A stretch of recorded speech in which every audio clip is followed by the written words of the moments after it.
I am thrilled to introduce Louie Chin, who wrote the fabulous book Bodega Cat. He's going to tell you a little bit about himself, and then he's going to read his story. So get comfy and get ready to listen.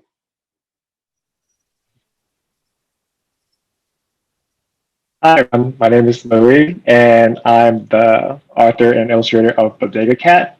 I was born and I was raised in New York City, so writing a story about um, such an important establishment in New York City culture means a lot. And even during these like crazy times, especially during the beginning of the year, and bodegas were open and they were a huge part of the community since they were close by to houses. You don't have to travel far to get stuff because a lot of the stores were closed. So they're really important to us.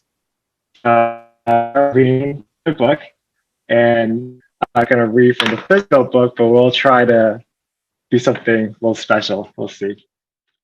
Bodega Cat. What's up? My name is Chip, and I'm the boss of this bodega. What's a bodega, you ask? Well, you see, it's a neighborhood store that sells a little of everything you could need. Sodas, we got 'em.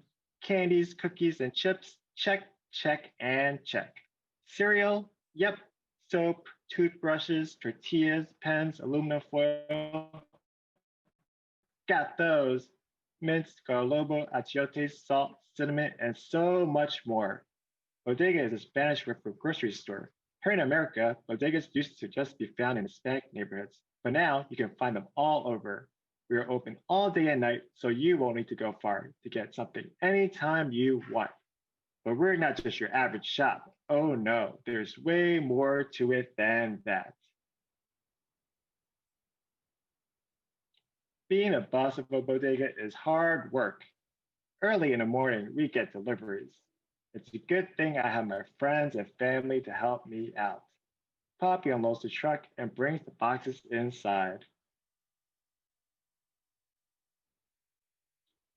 My mom puts out all the newspapers. They're written in so many different languages. My buddy Wilson sorts out the boxes in the basement. My brother Damien also helps out before school. What do you think? Do you think Damien is helping out? I don't think so. I think he has a bunch of boxes on his head. Right after the morning deliveries comes the breakfast rush. I know all the regulars. The guy with the beard, I knew him before he was old enough to have a beard. The lady with the glasses likes two eggs on a roll. The lady with the blue shirt always orders an everything bagel with cream cheese. The cool guy in the back prefers his coffee light and sweet. The little girl with the colorful sneakers always gets a muffin to share with her sister. I know them like the back of my paw. Look at them go. They're always in a rush, just like me. After the breakfast crowd is off to work, we check the inventory. That means the stuff we sell.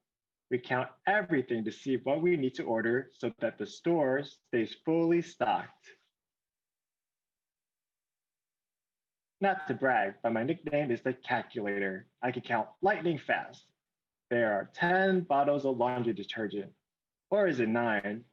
We could help chip out and count how many laundry detergents there are.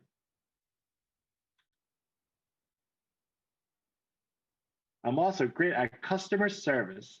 Can't find what you're looking for? I know where it is. But you'll need to find me first. Who could find Chip in all these four pictures?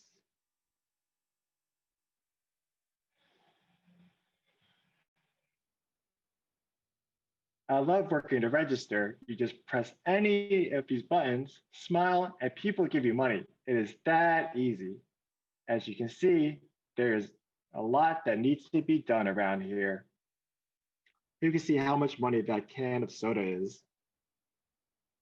I think it's a little too much for one can of soda.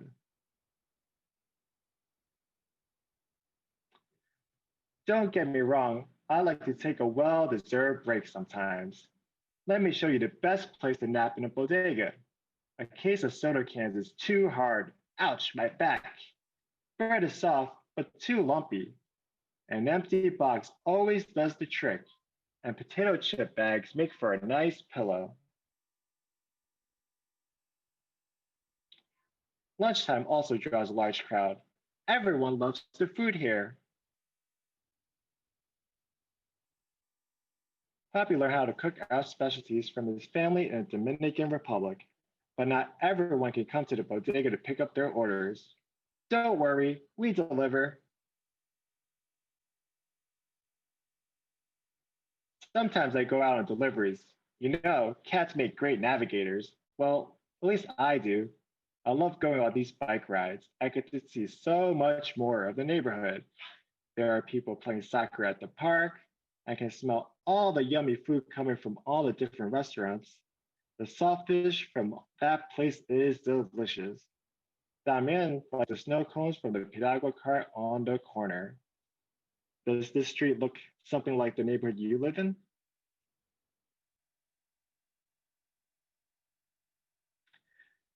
After school, there are so many kids that come into the store. They put their money together and buy all types of snacks and drinks. They get spicy potato chips, sweet and sour chips, candies that are soft, some that are hard, and drinks that come in every color of the rainbow. They always want me to hang out and play. Sorry, kiddos, I do not have the time. I have a store to run. Well, maybe just one round of hide and seek. I can't disappoint my adoring fans. Around 3, Damien returns from school. I keep a lookout. He is always happy to see me. I really like to think of fun games to play or things to do in the store, like drawing, staring contests, secret handshakes, tag, or just lounging. Our favorite game is to pretend we are superheroes, protecting our bodega and neighbors from aliens, monsters, and pigeons. Our friend Jia Young likes to join in. I think it's mostly because she gets to chase pigeons. Jia Young is the boss of the grocery store across the street. Just like me, she works with her family. Our bodegas are the same, but also different. Her store has so many tasty snacks we don't have, and we have some goodies her store doesn't have. They serve bibimbap, and we have bundel with rice and beans. I especially like the red bean ice cream. The candy and cookies come in cute packaging with funny characters. This one looks like me. Every night, Dad cooks dinner for our family, guests, or any friends who happen to stop by. Tonight, we invited Jia Young and her family to join us. It's getting late. Mama, Papi, and Damien are ready or going home to get some rest. They asked me to come along. I think about it, but tonight, I tell them no. The bodega never closes, so I need to stay and supervise. The next time you go into a bodega, look around and you might find a cat like me, making sure everything is running smoothly. The end. Thank you, Louie. That was fabulous. So our bodega, the Brooklyn Book Bodega, is a little different than yours. We're not open all the time. We don't have food, we have books. But what we do have in common is that we are really all about building community and making friends and meeting neighbors.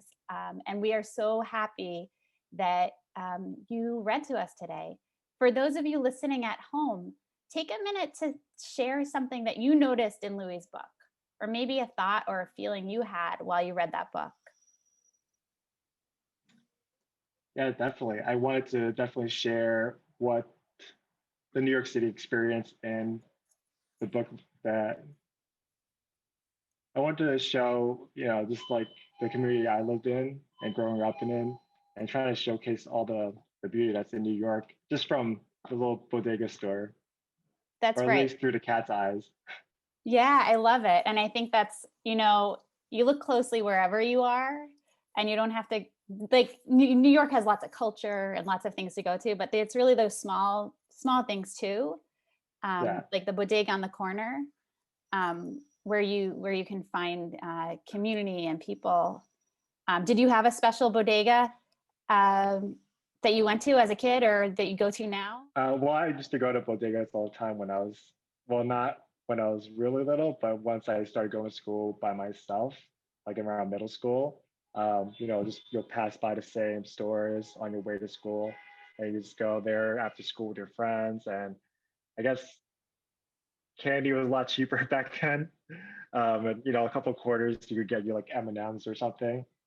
So yeah, it's a pretty good spot. And for as an adult, when I was writing that book, I would travel to like different bodegas across New York City. I didn't know which direction I wanted to go with for the story, so I would go to different bodegas and ask like if they had. Well, I would ask if they have a cat, which they looked at me funny because that was the first initial question I would ask.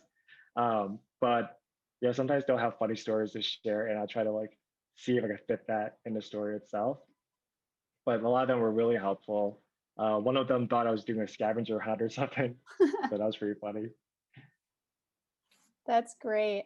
Well, thank you so much for joining us, for sharing, and for being part of our part of the Brooklyn Book Festival. We really appreciate it. Well, thank you for inviting me. Yeah, I love the Brooklyn Book Festival.